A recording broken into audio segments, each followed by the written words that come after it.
महाराष्ट्रातील सर्व शेतकरी व मान्यवर बंधू भगिनींना माझा नमस्कार. Doctor Ramchandra Sable official YouTube चॅनलमध्ये आपणा सर्वांचं मी स्वागत करतो. हवामान अंदाजाबद्दल आपण सुरुवातीला थोडक्यात बोलूया. भारतीय हवामानशास्त्र विभागाने दिलेल्या हवामानविषयक आकडेवारीवरून आज बुधवार दिनांक 24 जून ते शनिवार दिनांक 27 जून या 4 दिवसासाठी मी आपणास हा हवामान अंदाज देत आहे.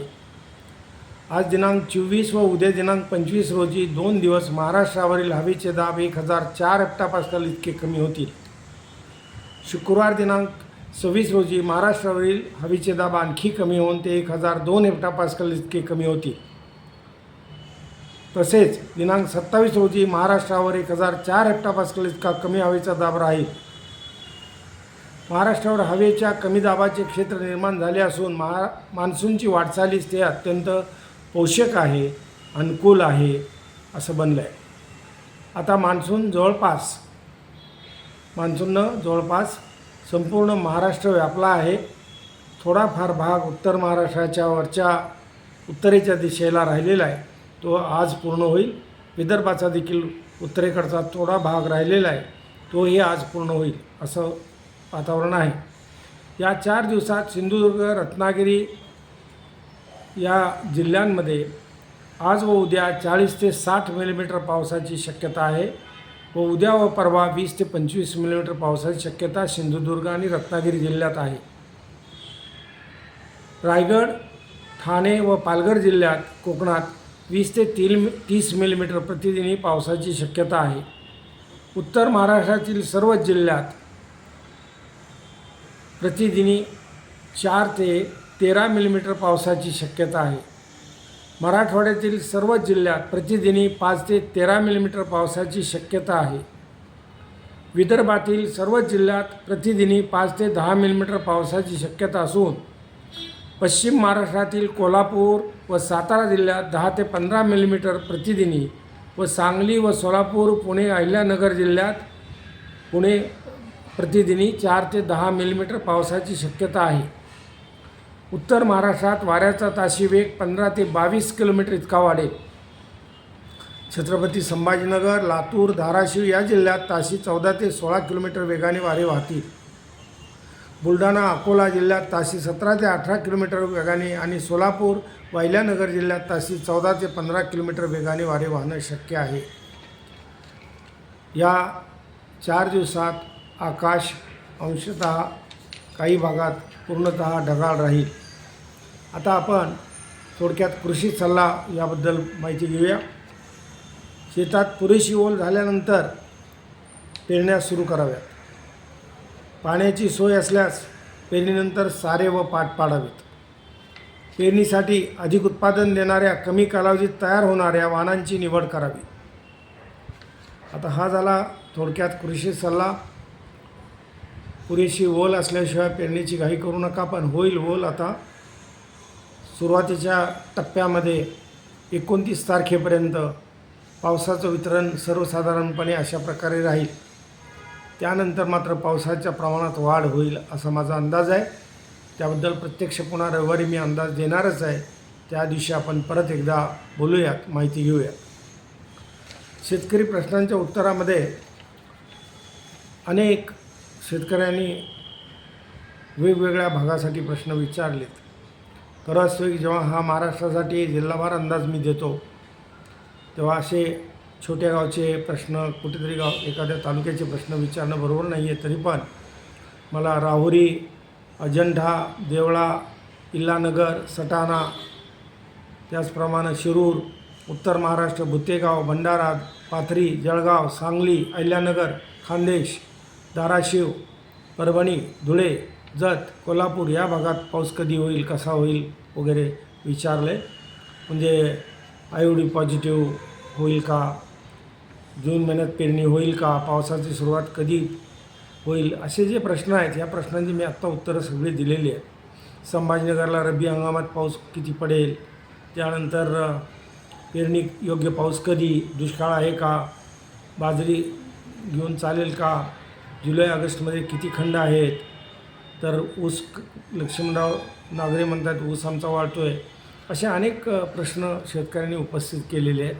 पण या सगळ्यांचं थोडक्यात मी आता माहिती दिलेलीच आहे. त्याशिवाय त्यांच्या महाराष्ट्रातील सर्वच भागात पाऊस चांगला होत आहे.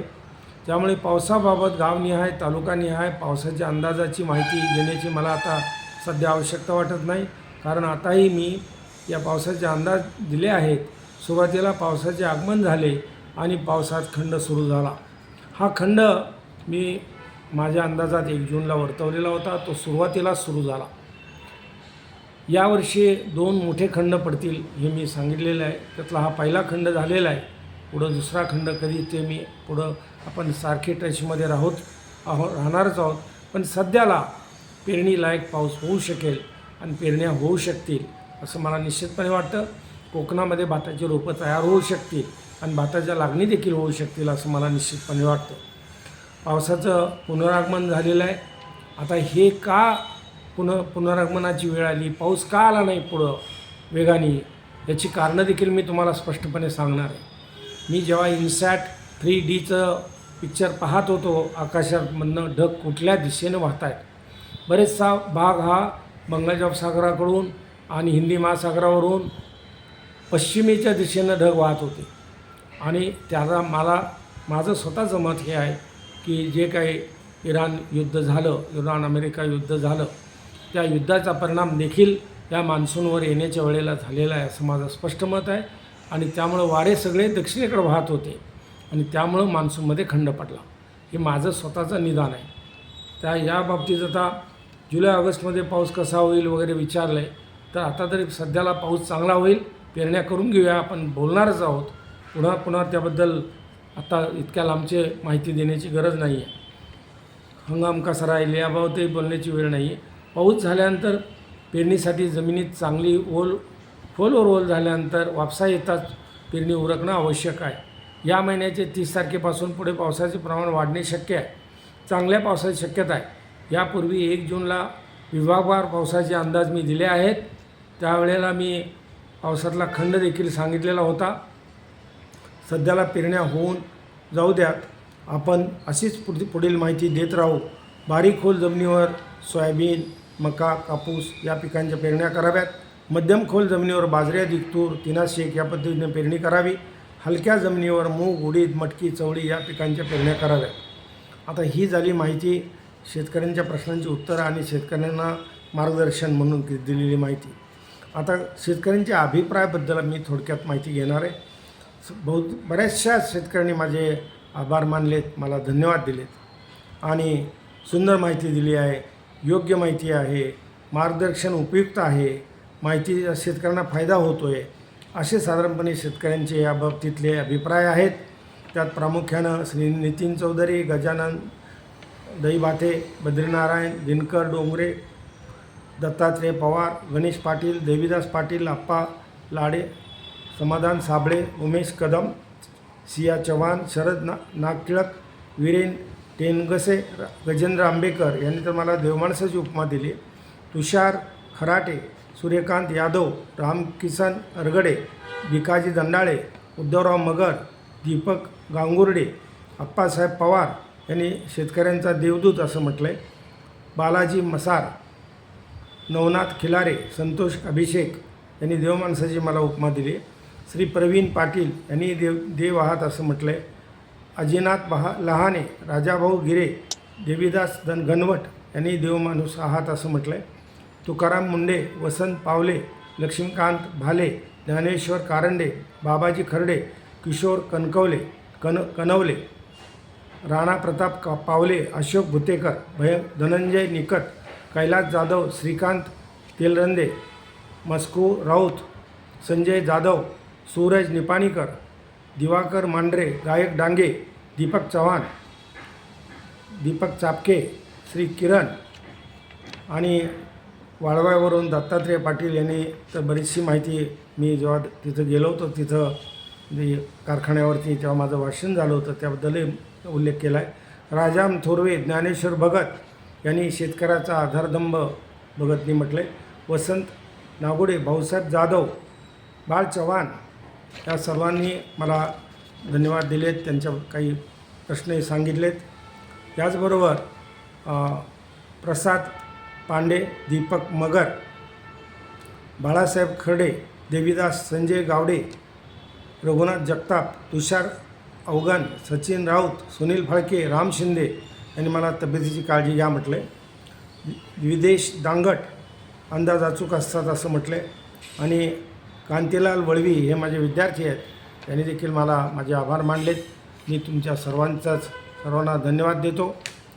आणि आपण हा हंगाम यशस्वी करण्यासाठी आटोकाट प्रयत्न करावा असं मला वाटतं. त्याला कारण असं की उशिरा पेरणी होते हे निश्चित आहे, पण त्याला आपण म्हणतो की हवामान बदलामुळं ही शिफ्ट आहे, हवामानात झालेल्या बदलामुळं ही शिफ्ट आहे. तर ती शिफ्ट लक्षात घेऊन आता वापसा आल्यानंतर जरी पेरण्या आपण उरकल्या, अशी मी 4-5 वर्ष पाहिलीत, ही मी अनेक वेळा माझ्या वेगवेगळ्या भाषणांमध्ये सांगितलं आहे. किंवा खचून जायचं कारण नाही, पण जिथं चांगला ओलावा आहे तिथंच पेरणी करायची. हलक्या जमिनीवर मी आत्ता सांगितलेली पिकं घ्या, कारण पुन्हा नंतर जेव्हा उडी पडते, पुन्हा नंतर खंड पडतो, तेव्हा ती पिकं जातात. मग त्यावेळेला ती वेळ आपल्यावर येऊ नये. त्या पेरणीनंतर शिवाय नांगे भरणे, जिथं जिथं बियाणं उगवलं नसेल तिथं बियाणं टोकणे, ही कामं देखील आपण करायची आणि हा हंगाम यशस्वी करावा. माझ्याकडून तुम्हा सर्वांना शुभेच्छा. जय हिंद, जय महाराष्ट्र.